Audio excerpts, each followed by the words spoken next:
দেশের মাধ্যমিক ও উচ্চ মাধ্যমিক স্কুল কলেজ পর্যায়ে শিক্ষা প্রতিষ্ঠান 18 আগস্ট থেকে খুলে দেওয়ার শিক্ষা কার্যক্রম পরিচালনার নির্দেশ দিয়েছেন অন্তর্বর্তীকালীন সরকারের প্রধান উপদেষ্টা।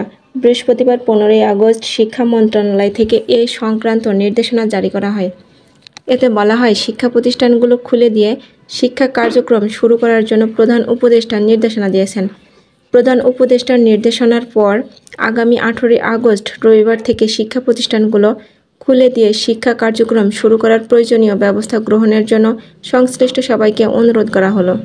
উল্লেখ্য, কোটা আন্দোলনকে কেন্দ্র করে সহিংস পরিস্থিতি সৃষ্টি হলে গত 17 জুলাই থেকে সব শিক্ষা প্রতিষ্ঠান বন্ধ ঘোষণা করা হয়।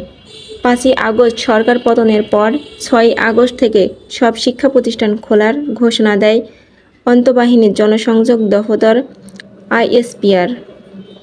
এরপর থেকে শিক্ষা প্রতিষ্ঠানগুলোয় অন্যান্য কার্যক্রম চললেও ক্লাস ও পরীক্ষা বন্ধ রয়েছে।